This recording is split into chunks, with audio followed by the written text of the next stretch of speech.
Hi friends, అందరూ ఎలా ఉన్నారు? బాగున్నాం అనుకో. అందరూ బాగుండాలని చూస్తున్నామండి.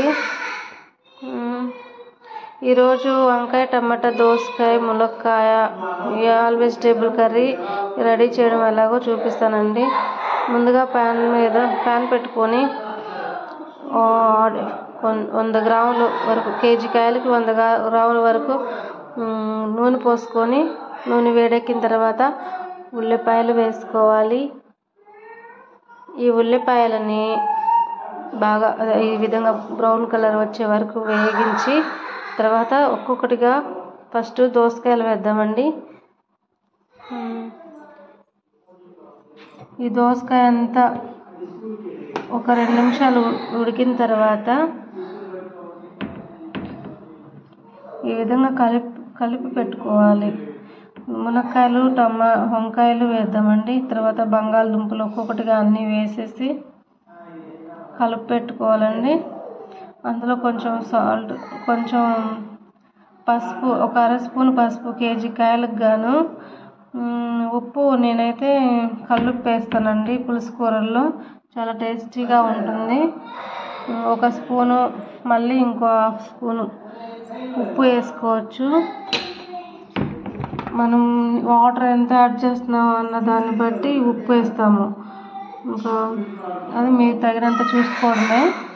ఈ విధంగా కలిపి పెట్టుకొని, మొత్తం ముక్కలు కలిపి పెట్టుకొని సిమ్లో పెట్టి, మరి సిమ్ కాకుండా హై కాకుండా మీడియంలో పెట్టి స్టవ్ని మూత పెట్టి బాగా ఉడికించాలి. ఇంకొంచెం గుజ్జు వస్తుంది, ముక్కల నుంచి నీరన్నీ పోయి గుజ్జు వస్తుంది. ఈ విధంగా కలిపి పెట్టుకోవాలి. కలపాలండి, కూరని ఏం లేదు. తర్వాత బాగా కొంచెం గుజ్జు దిగుతుంది, సగం వరకు ఉడికినాయి అన్న తర్వాత టమాటాలు, 1 కేజీ ముక్కలకి ఒక 5-6 టమాటాలు వేసుకోవచ్చండి. గుజ్జుగా బాగుంటుంది కూర కూడా. ఈ కూర చపాతీల్లో కూడా చాలా టేస్టీగా ఉంటుందండి. ఈ విధంగా కలిపి పెట్టుకొని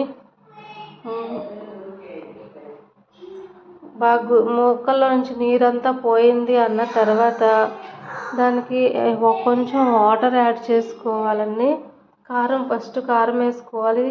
ఈ విధంగా కలిపి పెట్టుకున్న తర్వాత లాస్ట్లో వాటర్ యాడ్ చేయాలండి. మీకు ఎంత కావాలంటే అంత వాటర్ యాడ్ చేసుకోవచ్చు. మేమైతే గుజ్జుగా ఎగురుగా ఉండాలని ఈ విధంగా ఒక 2 గ్లాసులు వాటర్ పోస్తున్నాను.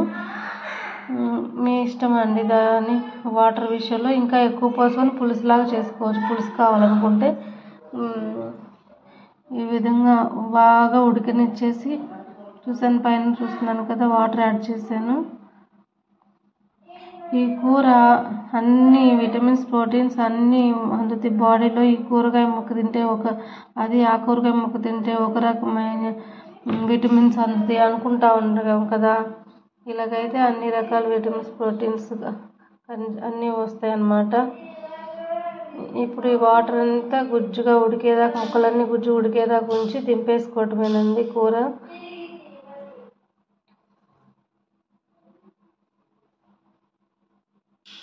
ఇంతేనండి ఆల్ వెజిటేబుల్ కర్రీ చేయటం. ఇది చపాతీల్లోకి అయితే ఇంకా చాలా బాగుంటుంది.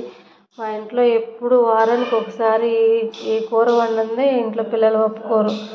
ఈ కూర అంటే చాలా ఇష్టంగా తింటారు, విడివిడిగా వండే కూరల కన్నా.